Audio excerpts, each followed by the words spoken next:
బాధ పోవాలి అనే కోరిక పోతే కూడా ముక్తే. బాధ తెలియటం పేరే మనసు అంటే. బాధ ఏమిటో తెలియంటే మనసు పోతుంది అంతే.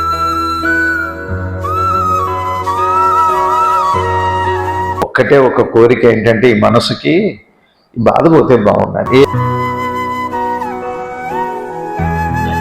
అందరికీ బాధ కామన్గానే ఉంది, కామన్ బాధ ఉండకపోవచ్చు.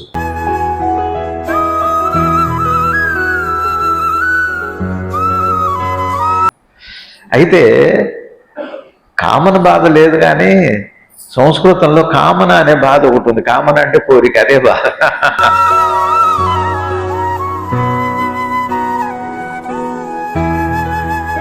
మనసు విషయంలో ఎటువంటి వికారము లేకుండా శుద్ధ పవిత్రంగా ఉంటే అది రమణ భగవాన్ జీవితం అంతే.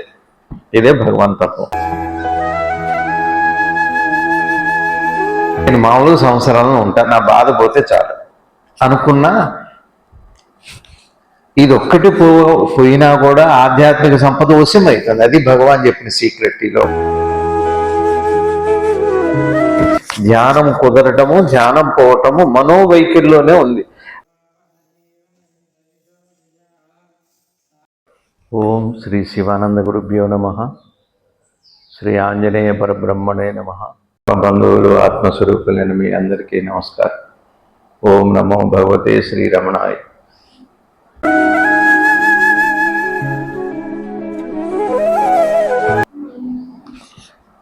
ఈ రోజున శ్రీ భగవాన్ రమణ మహర్షుల వారి జన్మదినం, 145వ జన్మదినం. వారి తండ్రి గారు సుందరయ్య గారు, అమ్మ ఆర్గమ్మ వారి సంతానంగా డిసెంబర్ 30వ తారీఖు 1879వ సంవత్సరంలో ఈ భూమి మీదకి వచ్చిన అవతారం.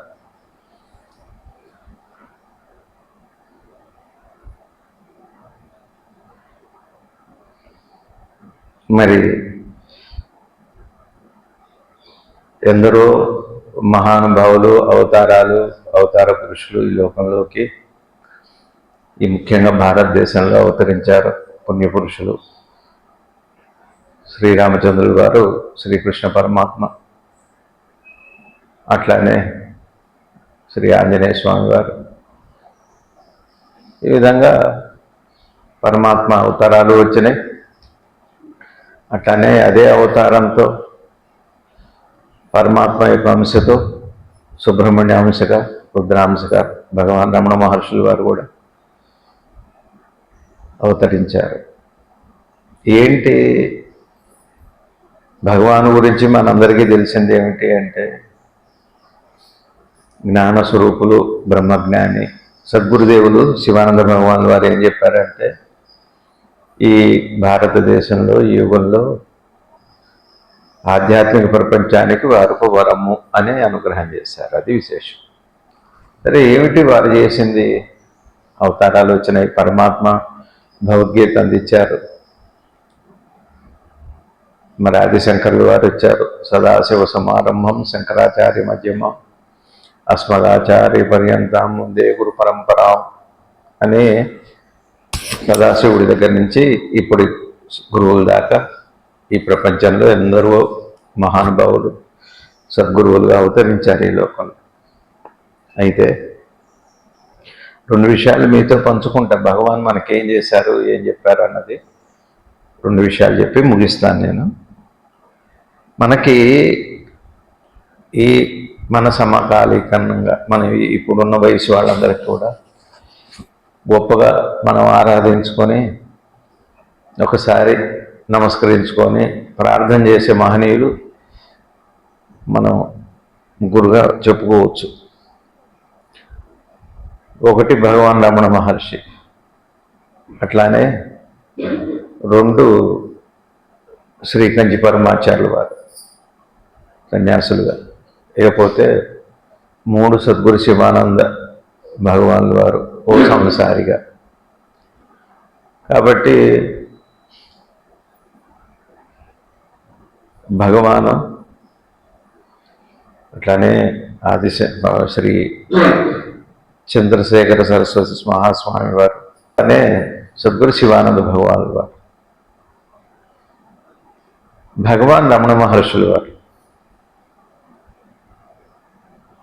సంసారి కాదు, సన్యాసి కాదు. అది వారి అవతార తత్వం. సంసారంలో లేరు, భార్య పిల్లలు ఎవరు లేరు. సన్యాసి కూడా కాదు, ఏ దండక మండలాలు లేవు, ఏది లేవు. ఇది వారి అవతార తత్వం. శ్రీ కంచి పరమాచార్యులు వారు, వారికి సంసారం లేదు, కేవలం వైరాగ్యంతో ఉండే వైరాగ్య పురుషుడు, సంపూర్ణమైన నడిచే దేవుడుగా శివుడుగా పిలువబడే సన్యాస మార్గంలో ఉన్న సంసారంలో లేరు వారు. ఇకపోతే సద్గురు శివానంద భగవానులు వారు, వారు సన్యాసి కాదు, భార్య పిల్లలు మనందరితో కలిసి తిరుగుతూ ఇళ్లలోకి వస్తూ తింటూ మనందరికీ మంచి మాట చెబుతూ వారుగా ఆదర్శంగా వారే. ఇది వారు సన్యాసి కాదు. రెండోది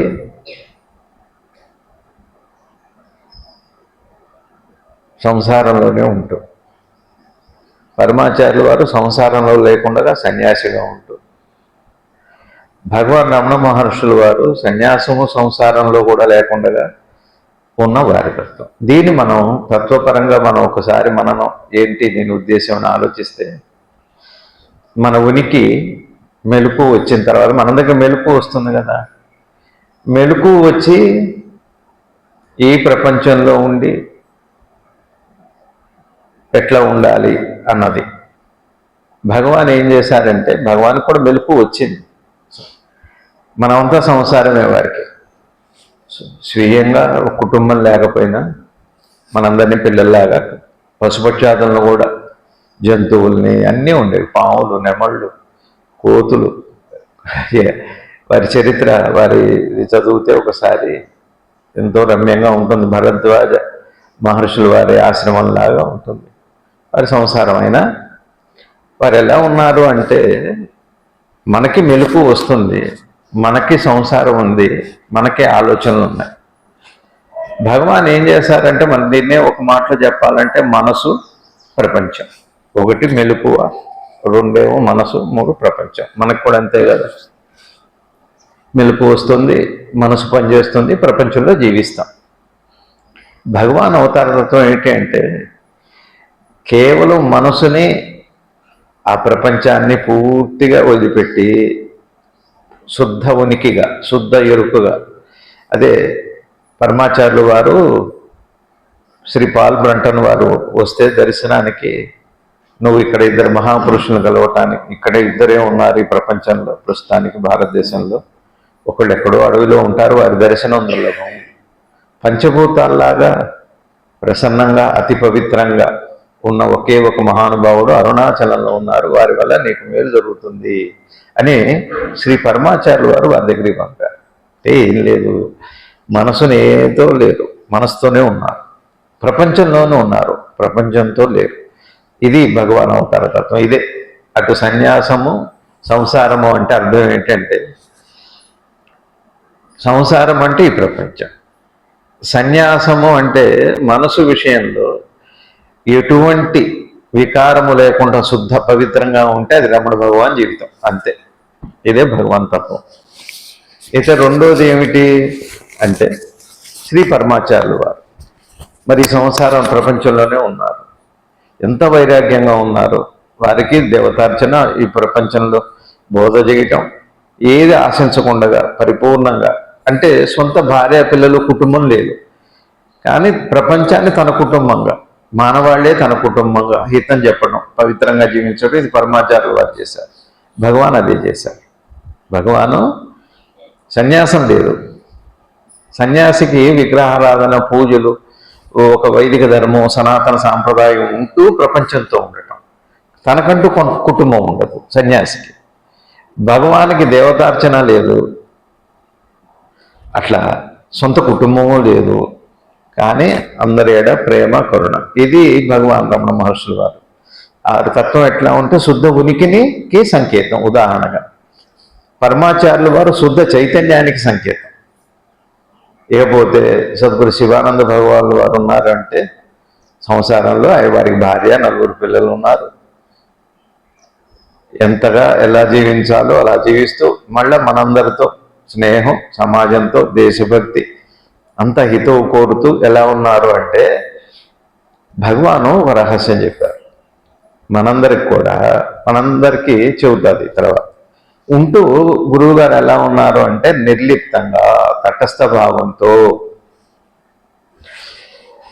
భావంతో నిర్లిప్తంగా సంసారంలోనూ ఉంటూ, అంటే సంసారం కలిగి ఉండి ప్రపంచంతో ఉంటూ పరమాత్మతో కూడా మన దేవతార్చన ఉంది గురువు గారికి.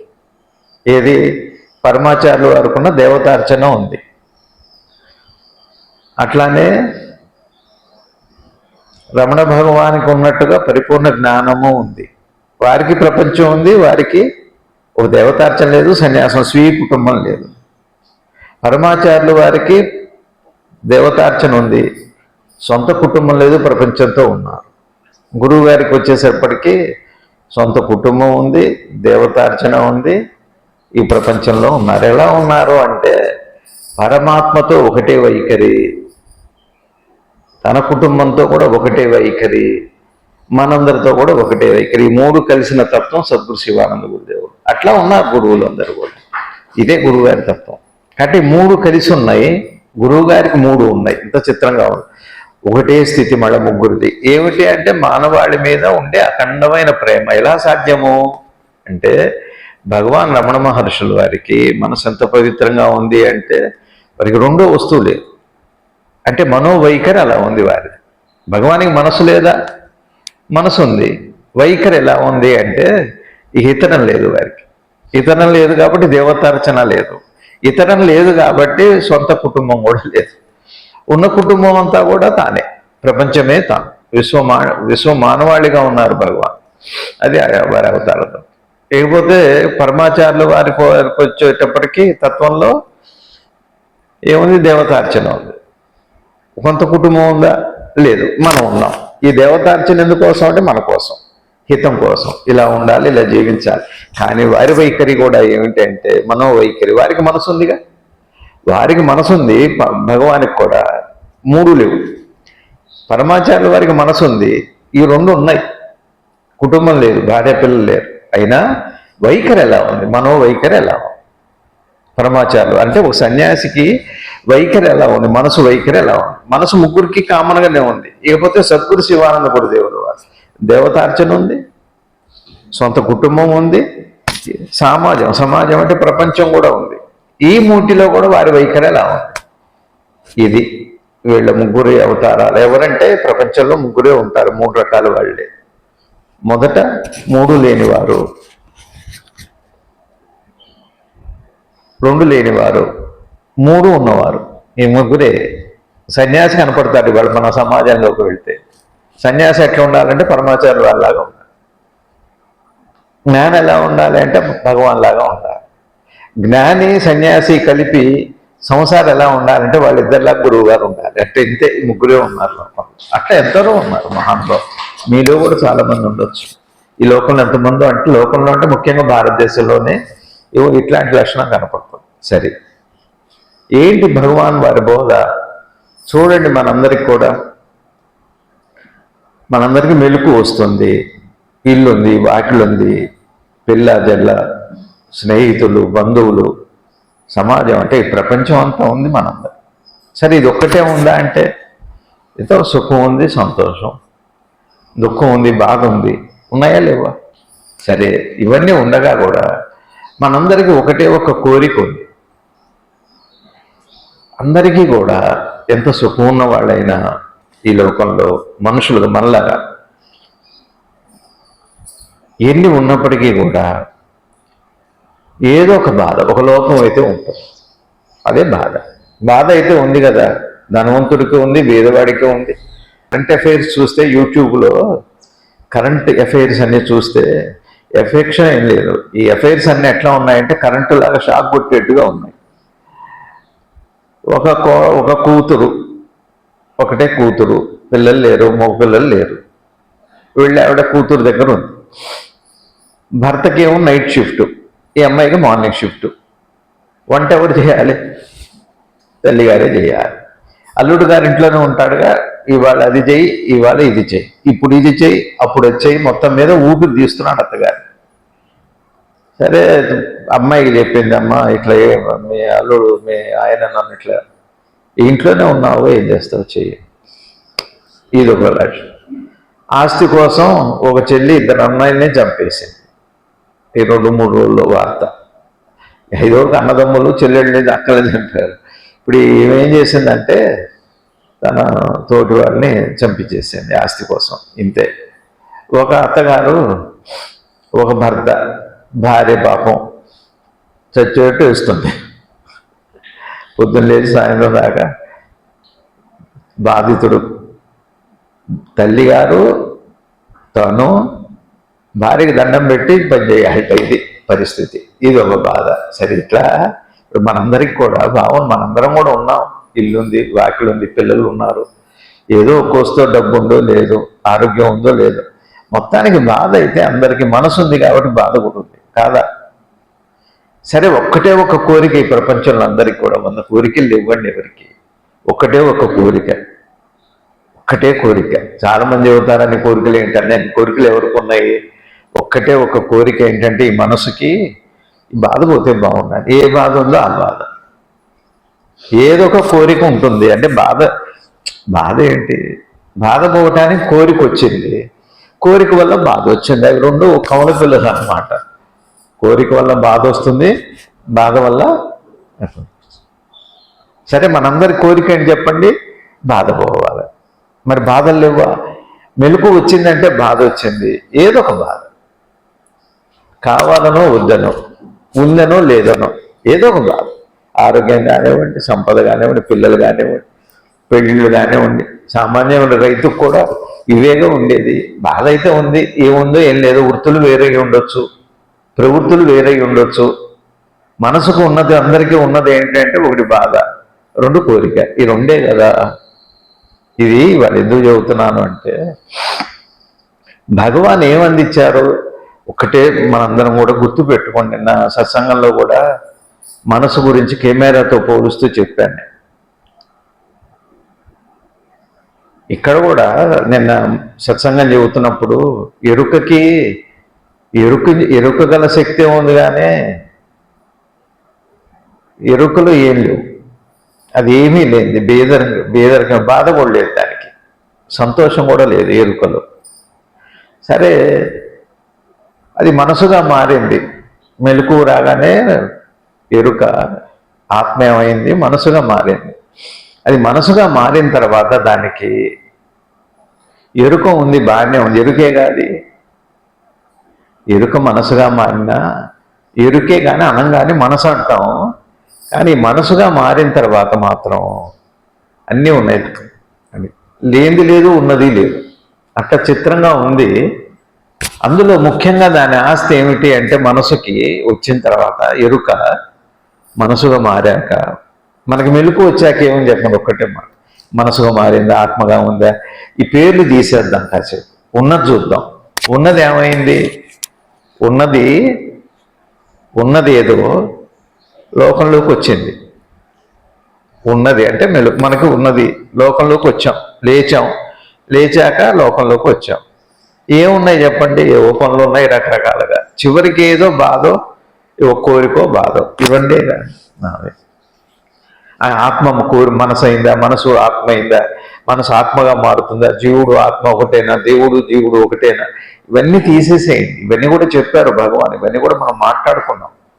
నేను అనేది ఏమిటి అంటే, మనకి తెలిసిన దగ్గర నుంచి పొద్దున్న లేవగానే తెలుస్తుంది, నిద్రపోగానే తెలియట్లేదు. తెలియకుండా ఉండటానికి నిద్రపోవట్లేదు, కానీ నిద్రపోవటం వల్ల తెలియట్లేదు. ఇంకొక మాట జాగ్రత్తగా ఆలోచించండి. తెలిసిన దగ్గర నుంచి మనసుకి బాధ మాత్రం ఉందా లేదా చెప్పండి. ఒక్క మాట చెప్పండి. ఇంతమంది ఉన్నారు కదా ఇక్కడ, అన్నపూర్ణ కూడా చదువుకుంటుంది, నీకేం బాధ లేదా? ఏదో ఆ ఫీల్డ్ ఆ బాధ. వ్యవసాయదారులు ఉన్నారు, వాళ్ళకి బాధ లేదా అంటే వాడుకుండే బాధ. లాయర్ గారు ఉన్నారు, వారి బాధలు వారికి ఉన్నాయి. అందరికీ బాధ కామన్గానే ఉంది. కామన్ బాధ ఉండకపోవచ్చు. అయితే కామన్ బాధ లేదు, కానీ సంస్కృతంలో కామన అనే బాధ ఒకటి ఉంది. కామన అంటే కోరిక, అదే బాధ. అడిదిప్పిడి తిప్పి కామన బాధ లేదు, కామనే బాధ. ఇక్కడ భగవాన్ అవతారంలో సరే సాధన చేసి ధ్యానం చేసి యోగం చేసి సరే పండితులు, వాళ్ళకి ఆత్మ అంటే ఏమిటి తెలుసు, చిత్తం అంటే తెలుసు, అంతకన్నా తెలుసు, వాటి అర్థాలు తెలుసు, వాటి ప్రయోజనం అన్నీ వాళ్ళందరికీ తెలుసు. పండితులు వాళ్ళు తెలుసుకున్నారు, వాళ్ళు వదిలిపెట్టండి. నేనేమంటున్నాను అంటే ఇప్పుడు మనందరికీ ఏముంది అంటే బాధ ఉంది అంటున్నాం. ఏం కావాలి చెప్పండి మనకి? బాధ పోవాలి, దాన్నేగా శాంతి అన్నారు. ఏం కావాలి మనకి? ఎవరైనా ఏం ఎదుగుతారు చెప్పండి? ఎవరికి ఏ బాధలు ఉన్నాయో అది పోవాలి అనే కోరిక. ఇక కోరిక అనే మాట వాడకుండా తీస్తే బాధపోతే ఏముంటుంది చెప్పండి? ఒక మాట చెప్పండి. బాధపోతే ఏముంటుంది? శాంతి ఉంది. అందరికీ అది కావాలి, సింపుల్గా చెప్పకుండానే. అందుకే శాంతి కావాలి ఎవరు చెప్పరు. బాధలు పోతే బాగుందంటారు. ఎక్కువ మాట్లాడే మాట పల్లెటూళ్ళు అయినా చదువుకున్న వాళ్ళైనా మాకు శాంతి కావాలన్నారు. బాధ పోతే బాధలు ఏంటండి, బాధలు పోతే బాగుంది.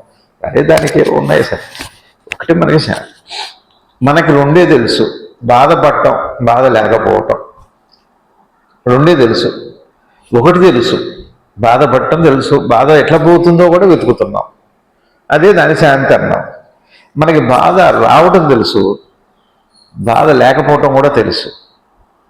లేదా బాధ రావటం తెలుసు, బాధ పోవటం తెలుసు. పొద్దున్నే మెలకు రాగానే అందరికీ బాధలు వస్తున్నాయి, నిద్ర రాగానే బాధలన్నీ పోతున్నాయి. బాధ రావటము తెలుసు మనకి, బాధ పోవటము తెలుసు. బాధ ఏమిటో బోధ లేదు మనకి. ఆ బోధే గురువు అవతారంగా మనకు వస్తుంది. దీంట్లో భాగమే ఆధ్యాత్మికం. అంటే పూజలు, పునస్కారాలు, జ్యోతిష్యాలు, ఏవేవో లక్షలు ఉన్నాయి అందులో. శతకోటి దరిద్రాలు, అనంతకోటి ఉపాయాలు. సరే, అది వదిలిపెట్టండి. బాధపోవటానికి ప్రతివాడు వెతుకుతున్నాం. మనసు ఏం చేస్తుంది అంటే, ఈ మనసు ఇప్పుడు కెమెరా ఏం చేస్తుంది చెప్పండి? ఫోటో తీస్తుంది, మళ్ళీ తిరిగి మనకు అందిస్తుంది.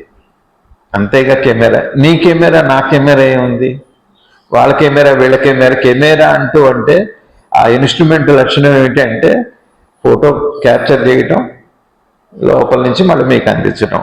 మనసు లక్షణం ఏమిటి అంటే బాధ పొందటం, బాధ పోవటం, బాధను పోగొట్టుకునే విధానాన్ని వెతకటం. ఇదేగా మనసు అంటే. ఇది కెమెరా. నీ మనసు నా మనసు ఏముంది? ఏమంటే మీ మనసు కూడా బాధలు పోవాలని వెతుకుతుందా? ఏం శ్రీనివాసం అంటే ఏం చెబుతాను? అదేనండి, బాధ పోవాలంటే. అసలు ఈ బాధ ఏంటండి మీతో? ఎవరికైనా బాధ పోవాలి. ఎవరు బాధపడటానికి అయితే రాలేదు, బాధ పోవాలనే కాదు. ఇక్కడి నుంచి వస్తారు, ప్రశ్నలకు వస్తారు, మందులకు వస్తారు. ఏదో బాధ పోతే చాలు, ఏం కావాలి. ఇక్కడ ఒక్క విషయం భగవాన్ చెప్పింది ఏమిటి అంటే, బోధంతా కూడా చాలా క్లుప్తంగా చెబుతాను మీకు. దేహం ఆరోగ్యవంతమైంది సహజంగా. దేహం ఆరోగ్యవంతమైంది. మనసు కూడా మనకు తెలిసింది, మనసు దేహమే రెండే. మనిషి అంటే ఒకటి మనసు, రెండు దేహం. దేహం ఎంత ఆరోగ్యమైందో మనసు కూడా అంత పవిత్రమైంది. మనసు ఎట్లా పవిత్రం? మనసు కూడా బాధ లేదండి, మనసు కూడా లేదు, ఉచి చేరింది. చూడండి, మెలకు రాగానే బాధలు వస్తున్నాయి, నిద్ర పట్టగానే బాధలు పోతున్నాయి. అంటే మనసు ఉంది, వచ్చినాయి పోతున్నాయి అంటే సహజంగా లేదని కదా. అందాకెందుకు? మీరు పుట్టినప్పుడు ఉన్నారా లేదా? మనందరం ఉన్నామా లేవా చనితనంలో? అప్పుడు బాధలు ఉన్నాయా? కొన్ని మనసు లేదా?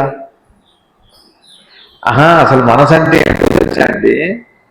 బాధ తెలియటం పేరే మనసు అంటే. మనసు అంటే ఏంటి? మీకు బాధలు తెలిసినప్పటి నుంచే మనసు మొదలైందని అర్థం. అంతే. మనసు అంటే ఇవన్నీ తెలిసిన దగ్గర నుంచి. ఇక్కడ మనసు అంటే ఏమిటి? బాధ తెలియటం పేరే మనసు అంటే. అయిందండి? అంటే మనసుకి బాధ ఏమిటో తెలియంటే మనసుకి మనసు పోతుంది, అంతే. బాధ పోదు, మనసు పోదు. ఇది భగవాన్ చెప్పిన సూత్రం. సరే, ఇది ఇట్లా ఉంచండి. సరే, మనందరికీ బాధలు పోవాలి, ఇవన్నీ ఉన్నాయి కదా మనకి. ఇది ఆధ్యాత్మికం, ఇది లౌకికం. ఇది ఈ కష్టం, అది ఆ కష్టం. ఇది ఈ బాధ, అది ఆ బాధ. ఏదో బాధ, మొత్తానికి ఏదో బాధే ఉంది మనకి కదా. ఈ బాధ పోవాలి, అందరికీ శాంతి రావాలి. ఇది అంటే దీని అర్థం ఏమిటి అంటే, ఇందాక నేను ఆరంభంలో చెప్పినట్టుగా భగవాన్ శ్రీ రమణ మహర్షుల వారు, భగవాన్ శ్రీ చంద్రశేఖర సరస్వతి మహాస్వామి వారు సన్యాసిగా, జ్ఞానిగా, సన్యాసిగా, ఓ సంసారిగా సద్గురు శివానంద భగవానుల వారు ఏమిటి వాళ్ళకి కష్టాలు ఇవ్వా? కృష్ణ పరమాత్మకి, రాములు వారికి ఇదే దేహం, ఇదే జీవనం, భగవాన్ది ఇదే సంసారం, ఇదే మనసు. ఏమన్నారంటే ఈ ముగ్గురికి కూడా ఈ లోకంలో అంత ఆనందాన్ని వాళ్ళు మనసుండగా కూడా బాధ లేకుండా ఎలా జీవించి వెళ్ళారు. అందుకే భగవాన్ని మనం ఆరాధిస్తున్నాం. ఏంటి మీరు ఎట్లా, ఎందుకు ఇట్లా పొందారు మాకు చెప్పండి. ఓ పరమాచార్య, ఓ మహాదేవ, మీరు కూడా చెప్పండి. ఓ సద్గురు శివానంద, మీరు ఎందులో ఉన్నారు ఈ సంసారంలో? మాలాగనే ఉన్నారు, మాలాగనే మనసు ఉంది, మాలాగనే మీకు ఇబ్బందులు ఉన్నాయి. గురువు గారికి కూడా ఇబ్బందులు వచ్చినాయి, భగవానికి కూడా వచ్చినాయి. క్యాన్సర్ వచ్చింది, ఒక్కొక్కడు ఆశ్రమంలో ఏం లేవు. అన్నీ ఉంటాయి. ఏమున్నాయో అవి ఉంటాయి. ఇక్కడ ఏమున్నాయో మెలకు వచ్చాక ఈ ప్రపంచంలో ఏమున్నాయో అన్నీ వాళ్ళకే ఉంటాయి అని వాళ్ళకి లేని బాధ. ఏమిటి ఆ సీక్రెట్? దీని మీదనే భగవాను ఉన్నదేదో ఉంది, దానికి పేరు పెట్టకండి. ఒకటి బాధ ఉంది, బాధ పోతుంది, పోగొట్టుకునే విధానం ఏంటి? ఇదే. కానీ భగవాన్ ఏం చెప్పారంటే మనందరికి ఏమనిపిస్తుందంటే బాధ పోతే, బాధ పోవటానికి జ్ఞానం కావాలి, జ్ఞానం వస్తే బాధ పోతుంది, యోగం వస్తే బాధ పోతుంది, భగవంతుడు దయ ఉంటే బాధ పోతుంది. ఇవన్నీ మనందరికీ తెలిసిన విషయాలు. మరి జ్ఞానం అంత తేలిగ్గా వస్తుందా? యోగం అంత తేలిగ్గా వస్తుందా? నేనెవరో ప్రశ్నించుకోండి, మీకు బాధ పోతుందని చెప్పారు. పోతుందా? అంత తేలిక మనం చేయటం. మరి ఈ సంవత్సరం పొద్దున్న లేస్తే అప్పుల బాధలు ఉన్నాయి. నేనెవరిని ఏం ప్రశ్నించుకుంటాం? ఎప్పుడు ఇస్తామని వాడు అడుగుతాడు. పిల్లలు పెళ్ళిళ్ళు కావట్లేదు, ఆర్థిక ఇబ్బందులు, ఒక పక్క అనారోగ్య బాధలు, రకరకాల బాధలు. నేనెవరిని ఎలా ప్రశ్నించుకోవాలి? ఎలా సాధ్యమవుతుంది? సరే, ఇటు బాధ పోతే ముక్తే. ఈ మనసుకి బాధ పోవాలి అనే కోరిక పోతే కూడా ముక్తే. మనసుకి బాధ పోవాలనే కోరిక పోతే కూడా ముక్తే, బాధ పోతే కూడా ముక్తే. ఇదే ముక్తి అంటే. బాధ ఒక్కటి పోతే చాలండి, ఇంకేం పోవక్కర్లా. భార్య పిల్లలు పోవక్కర్లా, వదిలిపెట్టక్కర్లా, అరణ్యాలకు వెళ్ళక్కర్లా, గుహలకు వెళ్ళక్కర్లా, తపస్సులు చేయక్కర్లా. ముందు బాధ పోతే చాలు. సాధకులకేమో నాకు ఆత్మదర్శనం కాలేదు వాళ్ళ బాధ, వీళ్ళకేమో ఈ బాధ. మొత్తానికి బాధ పోతే అది ప్రశాంతత, అదే మౌనం అన్నారు భగవాన్. ఈ బాధ పోతే చాలట. ముందు బాధ ఒక్కటి పోతే చాలు. మీకు అర్థమవుతుందా? భగవాన్ ఏం చెప్పారంటే, గురువు గారు ఏం చెప్పారంటే, పరమాచార్యులు వారు ఏం చెప్పారంటే, ఇప్పటి వరకు వచ్చిన మహాత్ములందరూ ఏం చెప్పారు అంటే, నేను ఈ ఉండగానే నా భార్య, నా పిల్లలు, నా ఉద్యోగం, నా కష్టాలు ఇవన్నీ ఉండగా కూడా ఏదో జ్ఞానం వస్తే బాగుంటుంది అంటున్నారు కదా, బాగపోతుంది అంటున్నారు కదా, అది వస్తే చాలు. అది వస్తే అది కూడా సరే, నేను దానికోసం ప్రయత్నం చేయను, నేను దేవుడి కోసం ప్రయత్నం చేయను, నేను ఆత్మదర్శనం కోసం ప్రయత్నం చేయను, నేను యోగం చేయను, నేను ఏమీ చేయను, నేను మామూలుగా సంవత్సరాలను ఉంటాను, నా బాధ పోతే చాలు అనుకున్నా, ఇది ఒక్కటి పోయినా కూడా ఆధ్యాత్మిక సంపద వశమవుతుంది. అది భగవాన్ చెప్పిన సీక్రెట్. ఈ లోకంలో మీరు మామూలుగా సంసారంలోనే ఉండండి, దేవుణ్ణి అడగక్కర్లే. ఆత్మదర్శనం కావాలి, నేనెవరు, ఆ ప్రశ్న కూడా ఉందో లేదో కూడా తెలియదు. ఇప్పుడు చంటి పిల్లవాడు ఏడుస్తున్నాడు, కడుపు నొప్పి వచ్చి, తల్లి ఒళ్ళో ఉన్నాడు. వాడు తెలిస్తే బాగుండు అనుకో తల్లి, ముందు బాధ పోతే బాగుండు అంటారు. వాడు తెలిస్తే బాగుండు, నొప్పి పోతా ముందు అది వాడు తెలిసినా కూడా నొప్పి ఉంటుందండి. చిత్రం అది. ఇప్పుడు వాడికి తెలియట్లే, ఎందుకని మనసు లేదంతే. బాధ ఉంది, మనసు లేదు. నాకు బాధ ఉందని లేదు, బాధ వాడికి ఉంది. కానీ నాకు బాధ ఉంది నా శరీరానికి, ఆ నాకు నేను లేదు. ఆ నాకు నేనే మనసు అంటే. ఎదుగుతున్న కొద్దీ నేను అనేది ఏర్పడుతుంది, నాకు నేను అని పరిధి ఏర్పడుతుంది అంతే. పిల్లవాడికి కడుపు నొప్పి లేదా, ఏడవట్లేదా, ఏడుస్తున్నాడు, బాధపడతాడు. నాకు అనే బాధ వాడికి లేదు. మనకేమో నాకు అనే బాధతో పాటు ఈ బాధ ఉంది. నాకే ఈ కష్టాలు ఏంటి అంటాం. నాకెక్కడి నుంచి వచ్చింది, నేను ఎక్కడి నుంచి వచ్చింది? కష్టాలు అందరికీ ఉన్నాయిగా. మరి నాకన్నా పదవి ఎక్కడి నుంచి చేరింది? ఒక పరిధికి వచ్చేటప్పటికి వస్తుంది. సరే అది కానివ్వండి. ఈ మనసు అంటే ఏం లేదు, నేను నాకే. సరే అది కానివ్వండి. కాబట్టి ఇప్పుడు మనందరం ఇట్లే ఉంటామండి. నా పిల్లల్లో ఉంటా, మా అమ్మ ముద్దులు చేసుకుంటా, వాళ్ళకి కావాల్సినవి కొని పెడతా, ఇల్లు కొనుక్కుంటా, ఇవన్నీ చేస్తాను నేను. అయినా నా జ్ఞానం వస్తుందా? ఒకవేళ బాధపోతే. అయితే ఈ ముగ్గురు ఏం చెప్పారు ఈ లోకానికి? ముఖ్యంగా భగవాన్ ఏం చెప్పారు? హరిగారు భగవాన్ ఏం చెప్పారు మనందరికీ? ఇప్పుడు అన్నపూర్ణం చదువుకుంటుంది. మరి ఇప్పుడు పూర్తయ్యేలోపే నాకు జ్ఞానం కావాలంటే చదువు అయ్యేలోపే కాదు, ఇప్పుడే మనందరికి కూడా జ్ఞానం కావాలి. ఏంటి, ఏం చేయాలి? ఒకటే సూత్రం. ఏంటి అంటే ఇక్కడే ఉంది.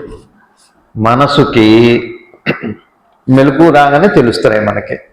తెలిసిన దాంట్లో ఏం బాధలేదు, తెలియటంలో ఏం బాధలేదు.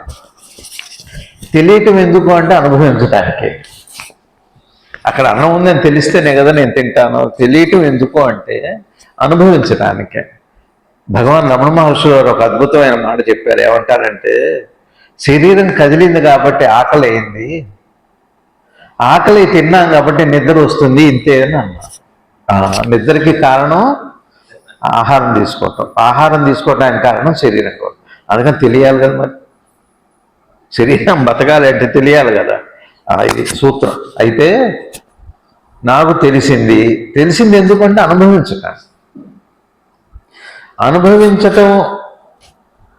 అనుభవించాక అందులో ఏదో సుఖమో దుఃఖమో ఏదో ఉంటుంది,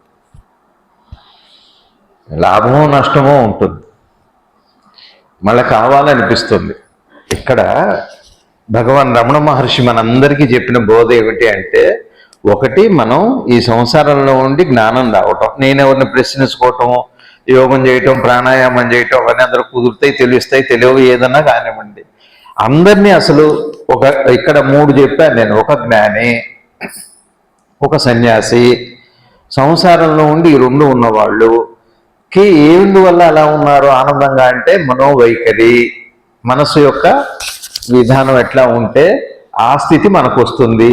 అంటే ఏం చెప్పారు అంటే, ఒక మాట భగవద్గీతలో కృష్ణుడు చెప్పిందే భగవాన్ వాళ్ళు ఆచరించి చూపెట్టారు. ఇప్పుడు కృష్ణ పరమాత్మ లేరు, కృష్ణుడు మళ్ళా వస్తూనే ఉంటారు వీళ్ళ రూపంలో ఆచరించి చూపెట్టడానికి. ఆ కృష్ణుడు రాడు మళ్ళా. ఆ కృష్ణుడు ఏదైతే ఆచరించే తత్వాన్ని అందించారో అది మళ్ళా మన రూపాల్లో వస్తుంటుంది. మీలాగా ఓ భర్తలా, ఒక భార్యలో, ఒక పిల్లాళ్ళ, ఒక తండ్రిగా, ఒక కొడుకుగా, రకరకాలుగా వస్తుంది అది. సరే, ఏమిటంటే ఒక్కటే ఒక సీక్రెట్ ఏమిటి అంటే, ఇది సాధన చేయాలా, ఏం చేయాలి అన్న ప్రశ్న వదిలిపెట్టాడు. మనసుకి తెలిసిన తర్వాత, అనుభవించిన తర్వాత మర్చిపోవటం దానికి ఒక లక్షణం ఉంది. ఆ లక్షణాన్ని అలా చెడగొట్టకుండా దాన్ని కాపాడుకో. పుట్టుకతోనే ఎవరి శరీరం అనారోగ్యం కాదు, పవిత్రమైంది. ఆరోగ్యమే ఎవరికైనా, మనసు కూడా పవిత్రమే. అందుకని చిన్నప్పుడు మనకి ఏ వికారాలు లేవు. పెరుగుతున్నా కొద్దీ నేను ఏర్పడ్డాక వస్తుంది కదా, అదే మనసు అంటున్నాం కదా. అట్లానే అందరి మనసు పవిత్రమైంది, అందరి దేహము ఆరోగ్యవంతమైంది. ఈ మనసు, అందరి మనసు కూడా పనిచేయాల్సిందే, అనుభవించాల్సిందే, అనుభూతి చెందాల్సిందే, మర్చిపోవాల్సిందే. ఇది మనసు లక్షణం. ఫోటో కెమెరా తీసి మళ్ళీ ఇంకో ఫోటో కొన్నట్టుగా మనసు లక్షణం అది. అట్లా కెమెరాకి లక్షణం లేదు, ఫోటోకి ఏం లక్షణం లేదు. ఏం చేద్దామంటే, భగవాన్ చెప్పింది ఏమిటి అంటే, వీళ్ళందరూ చెప్పింది ఏంటి అంటే, ఈ మనసుకున్న ఈ సహజ లక్షణం ఉందా లేదా? మొన్న ఏం తిన్నారు చెప్పండి మీరందరూ? గుర్తులేదు. కొన్ని తిన్నప్పుడు ఇష్టం లేదా? ఇష్టంగానే తిన్నారు. కొన్ని చేసుకునేటప్పుడు ఇష్టం లేదా? ఇష్టంగానే చేసుకున్నారు. చేసుకునేటప్పుడు తెలియలేదా? తెలుసుకొని చేసుకున్నారు. ఇన్ని జరిగినాయి కానీ వాళ్ళు గుర్తులేదు. ఇది మనసు యొక్క సహజ లక్షణం. అవుతుందా? ఈ లక్షణం సహజంగా ఉందా, ప్రాక్టీస్ చేశామా? మొన్న మీరు తిన్న కూర మర్చిపోవడానికి మీరేం ప్రాక్టీస్ చేశారు? ఏం చేశారు చెప్పండి? గుర్తు పెట్టుకోవటానికి ఉన్న లక్షణం ఏంటి? మొన్న ఏదో తిన్నారు, మళ్ళీ నిన్న కూడా అదే చేసుకొని తిన్నారు అంటానికి కారణం ఏంటి? ఇష్టమేగా. మళ్ళీ ఇవాళ కూడా అదే కావాలంటానికి కారణం ఏంటి? రేపు కూడా అదే చేసుకుందాం అనుకుంటే వచ్చే సంవత్సరం కూడా అదే చేసుకోవాలనుకుంటే ఇష్టం ఉండాలి. ఇష్టం ఉండాలంటే జ్ఞాపకం, మళ్ళీ చేసుకోవాలంటే జ్ఞాపకం ఉండాలి. ఇప్పుడు మనం ఏం చేస్తున్నాం? అది మనసుకు ఒక లక్షణం ఉంది సహజంగా, అలా ఉండనివ్వండి. ఎప్పుడైతే కోరిక మమకారం వస్తుందో ఈ ముగ్గురు గారు మనమైతాం. వాళ్ళకి అది లేదు, వాళ్ళు అట్లా అయ్యారు. మనం కూడా ఏం చేద్దామంటే వద్దని చెప్పట్లే, వద్దని చెప్పట్లే. ఏం చెబుతున్నారు? మరి బాధలు ఎట్లా పోతాయండి అంటున్నారు.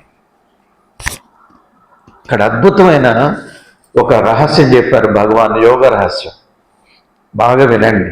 ఇప్పుడు మనం ఏం చెబుతున్నాం? మొన్న తిన్న కూర గుర్తు లేదు, ఎల్లుండి తినాలంటే జ్ఞాపకం పెట్టుకోవాలి. ఇష్టం పెట్టుకున్నారు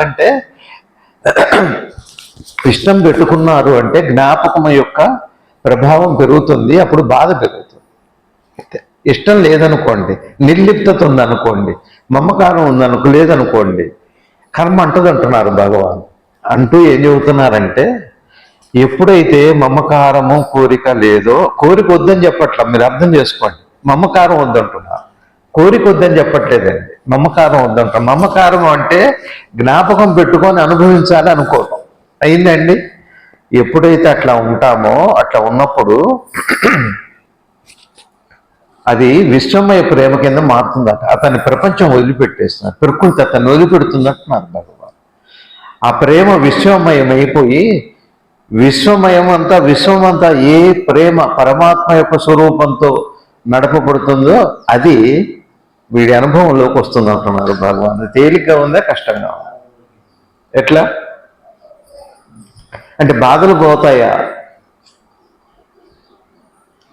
మరి మన బాధలు పోతాయా చెప్పండి? ఏమండి, ప్రేమ పెరిగితే బాధలు పోతాయా అంటే ఎందుకు పోవండి? ఒక అత్త నుంచి కోడలకు వచ్చే బాధ, ఒక మామ నుంచి కోడలకు వచ్చే బాధ, కోడల నుంచి అత్తగారికి మామగారికి వచ్చే బాధ, నా నుంచి వచ్చే బాధ అంటూ ఇతరం కాక ఎట్లా బాధ వస్తుంది చెప్పండి? ఇతరం వల్లేగా బాధ వస్తుంది. ఇప్పుడు ఎవరన్నా నా నుంచి నేను బాధపడ్డాను అన్న ఒక్క మాట మీరు ఎవరన్నా చెబితే నేను సంతోషపడతాను.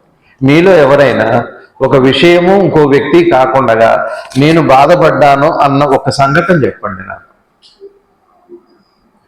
ఇతరం వల్లేగా బాధ. ఇతరంలో పవిత్రత లేనప్పుడు, ప్రేమ లేనప్పుడే మన బాధ వచ్చింది మనకి. ఇన్ని అప్పులు, ఎంతమంది లోన్ యాప్ల వల్ల చచ్చిపోయారు, ఎంతమంది సెల్ఫీల వల్ల చచ్చిపోతున్నారు, ఎన్ని కుటుంబాలు ఇవాళ బాగుంటున్నాయి, ఎందుకు ఇన్ని హత్యలు జరుగుతున్నాయి, తల్లిదండ్రులు చచ్చిపోతూ పిల్లల్ని కూడా చంపేస్తున్నారే. ఇంత బాధ ఈ ప్రపంచంలో ఎందుకుంది? ఒక మాట ఒక్కటి ఆలోచించండి. ఇతరమా స్వీయమా? స్వీయం వల్ల స్వీయం చనిపోవటం లేదు, బతకటం కూడా లేదు, ఇతరంతోనే వచ్చింది.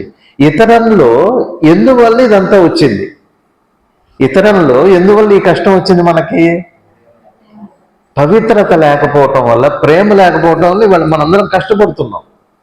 ఏమంటున్నారంటే ఇక్కడ భగవాన్ ఒక సీక్రెట్ ఏం చెప్పారు? జ్ఞానసూత్రము, ఈ ముగ్గురు యొక్క విశేషత మనకు రావాలి అంటే మన మనసులో మమకారం అనేది ఒకటి కోరిక ఉండనివ్వండి. మమత్వం ఒకటి మనసులో నుంచి పోయిందనుకోండి, ఆ ఇంట్లో ఆ ఇల్లు ఎట్లా ఉంటుంది? ఒక మంచి వాడు ఉంటే ఎట్లా ఉంటుందో చూడండి మీరు. ఒక మంచి ఆవు, ఒక మంచి చుట్టూ పెరుగుతుంటే ఎలా ఉంటుంది మీరు చెప్పండి? మంచి పెరుగుతుంటే సమాజంలో పరిస్థితులు ఎలా ఉంటాయి? ఊరికే చెప్పండి, వేదాంతంగా. హాయిగా ఉంటాం, అందరం బాగుంటాం. మంచి రోజులు రావాలంటున్నారు కదా. మంచి రోజులు అంటే రోజులే మంచివా, మనుషుల్లో వచ్చే మార్పా? మంచి రోజులు వస్తాయిలే, మంచి రోజులు రావాలంటే ఏంటి? పరిస్థితుల్లో మనుషుల్లో వచ్చే మార్పే కదా.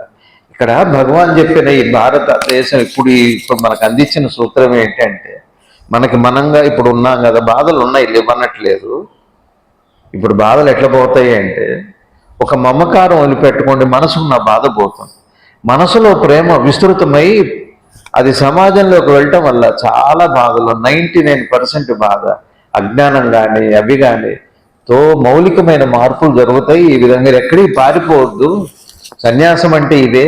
అంటే ఏమంటున్నారంటే మనోవైఖరే జ్ఞానము అంటే ఏం చెబుతున్నారు భగవాను? సంసారం ఉండటము, సంసారం లేకపోవటము, సన్యాసము, ఇవి ఉండటం లేకపోవటం కాదు, మనోవైఖరి, భౌతిక పరిస్థితులు కాదు. మనోవైఖరి కూడా ఎలా ఉండాలి? మనసులో ఒక మమకారం అనే దాని ఎడ స్పృహ కలిగి ఉండండి, తెలుసుకొని ఉండండి. అది కారం. అది ఇది ఇప్పుడు ఇది ఇట్లా ఉంటే ఏమవుతుందంటే ప్రేమ అయిపోయి విస్తృతం అయిపోయి సమాజంలో బాధలు పోతాయి. ముందు మనసులో మమకారం పోయిన మరుక్షణం మనసుకి పసి పవిత్రత వస్తుందండి. పసి పవిత్రత, పసి హృదయంలో ఉండే పవిత్రత వచ్చి ఏ సాధన అక్కర్లేదు దానికి. చెయ్యండి అది. మన విగ్రహారాధన, మన నామజపం, మనం అవన్నీ చేసుకోవాలి, పూజలు చేసుకోవాలి. కానీ ఆదర్శమైన మాట వైఖరి, వైఖరి, వైఖరి. ఇది బాగా గుర్తు పెట్టుకోండి. వైఖరి ఒక్కటి మారితే ధ్యానము తెలుస్తుంది, ధ్యానమే అతన్ని ఓరిస్తుంది. వైఖరిలోనే ధ్యానం కుదరటము, ధ్యానం పోవటము మనోవైఖరిలోనే ఉంది. మనసు యొక్క ఒకానొక పోకడిలో పరమాత్మ యోగము, ధ్యాన యోగము ఇమిడి ఉంది.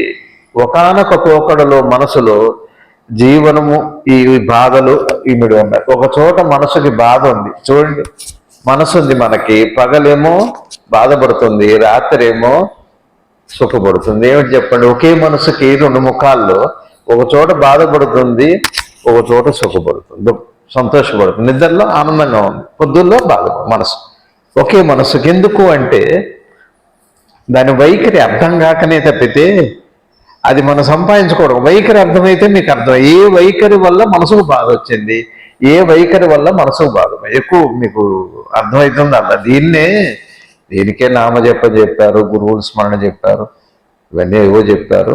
అంటే గుర్తుపెట్టుకోండి, భగవాన్ అందించిన ఇవాళ నాకు చెప్పదలుచుకుంది ఏమిటి అని అందరంటే, మనందరికి కూడా ఏవో బాధలు ఉన్నాయి, ప్రశ్నలు చెబుతారు, మందులు ఇవన్నీ ఉన్నాయి. కానీ అసలు మనసుకి సహజంగా లేని సహజంగా మనసులో బాధ లేదు. ఎట్లా వచ్చిందంటే మమత్వం చేత, మమకారం చేత వచ్చిందో లేదో ఒకసారి చూడండి. ఎవరికి వాళ్ళు పూజలు చేసుకోండి, విగ్రహారాధన చేయండి, కష్టాలు ఉంటే పరిష్కారాలు చూసుకోండి, ఇవన్నీ చూడండి. కానీ మనసుకి బాధ అనే స్పర్శ ఏ గుణం చేత దానికి ఆపాదించబడిందని చూడటానికి మరి మనోవైఖరే. కానీ జీవన వృత్తి, డాక్టరా, ఇది యాక్టరా, ఇది వ్యాపారమా, ఇది వ్యవసాయమా, వంట మనిషా, పని మనిషి అని అవి చెప్పట్లేదు. వైఖరి అంటే మీకు అర్థమవుతుందా? వైఖరి అంటే భగవాన్ చెప్పింది ఏమంటున్నారంటే, మీరు మీ వైఖరి మార్చుకోండి, మీకు ఇహము పరము రెండు సిద్ధిస్తాయి అని చెప్పి మనకి ఒక సత్యాన్ని మనకు అందించారు.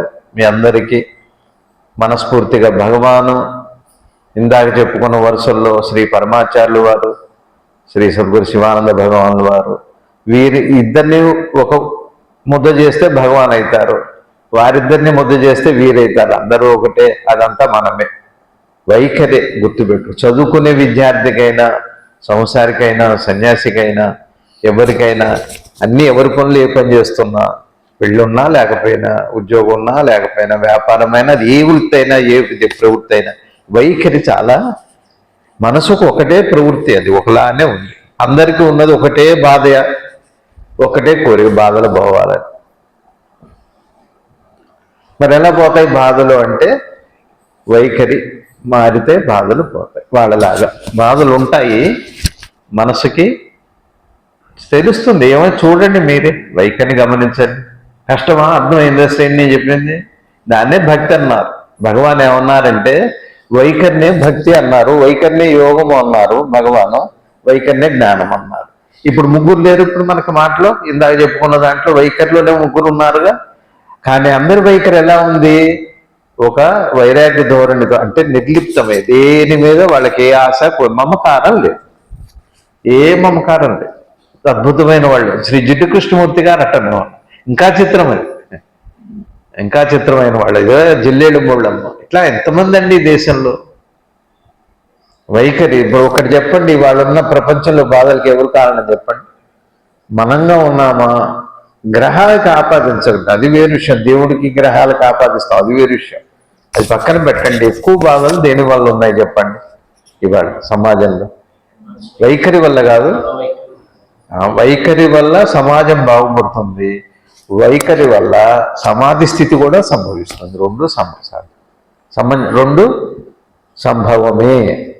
ఇది బాగా గుర్తుపెట్టుకోవాలి. మీ అందరికీ అనేక అనేక నమస్కారాలు తెలియజేస్తూ భగవాన్ అనుగ్రహంతో ఇట్లాంటి సహజ, ఇదంతా సహజము వైఖరి మనసుకి, దాని సహజ వైఖరి దానికి ఉంది. ఆ వైఖరిని గుర్తించే లక్షణం కూడా మనసుకు ఉంది. దాన్ని మనం అవగాహన చేసుకుంటే ఈ జన్మ సాఫల్యత చెందుతుంది.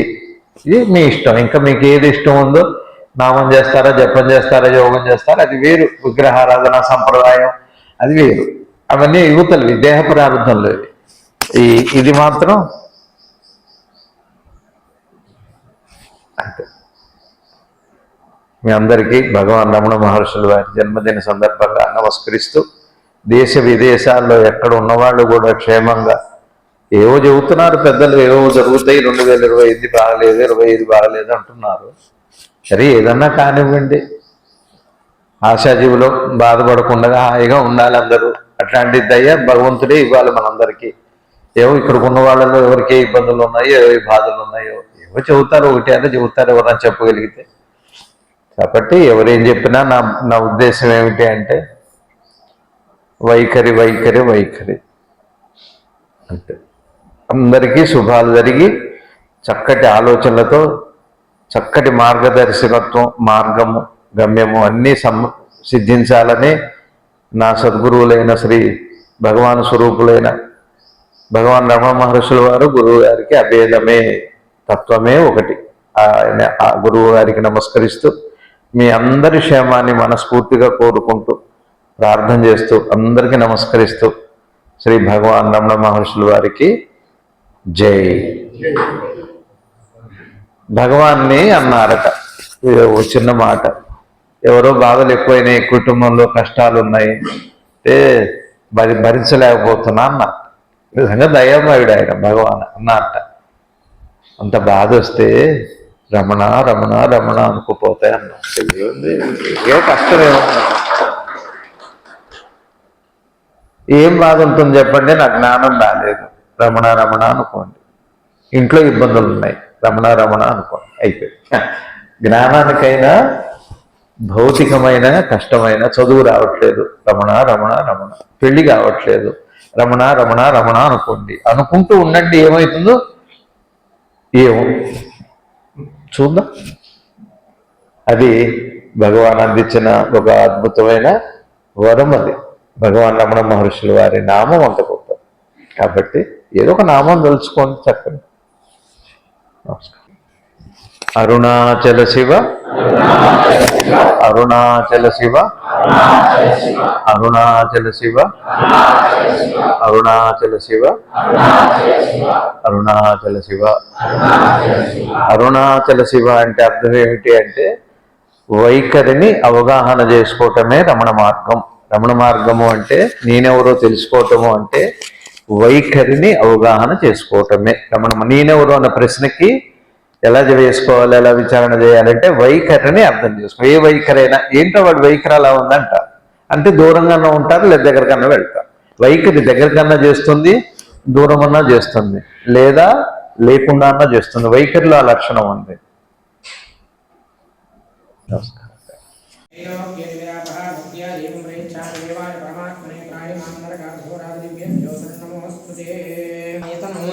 ఆయతనవాన్ భవతి యో అగ్నిరాయతనం వేద ఆయతనవాన్ భవతి ఆపో వా అగ్నిరాయతనో ఆయతనవాన్ భవతి ఏవం వేద యోపామాయతనం వేద ఆయతనవాన్ భవతి వాయుర్వా అపామాయతనం ఆయతనవాన్ భవతి యో వాయోరాయతనం వేద ఆయతనవాన్ భవతి ఆపో వై వాయోరాయతనో ఆయతనవాన్ భవతి ఏవం వేద యోపామాయతనం వేద ఆయతనవాన్ భవతి చంద్రమా వా ఆయతనవాన్ భవతి ఏవం వేద యోగోప్సనామం ప్రతిష్ఠితాం వేద ప్రత్యేక తిష్టతి.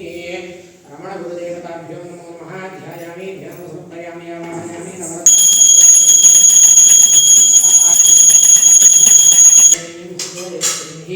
ధియాయాం ప్రచోదయాత్ సత్యం భక్తేన నిత్యామే పునస్తోమస్తోమస్తరణసి. రమణ గురుదేవతాభ్యో నమో నమః. ప్రాతఃకాల సమయే నారికేణ సహిత కదలీఫల సహిత మధుర పదార్థం నివేదయామి. ఓం ప్రాణాయ స్వాహ, ఓం అపానాయ స్వాహ, ఓం యానాయ స్వాహ, ఓం దానాయ స్వాహ, ఓం సమానాయ స్వాహ. మధ్యే మధ్యే ఉదకపానీయం సమర్పయామి.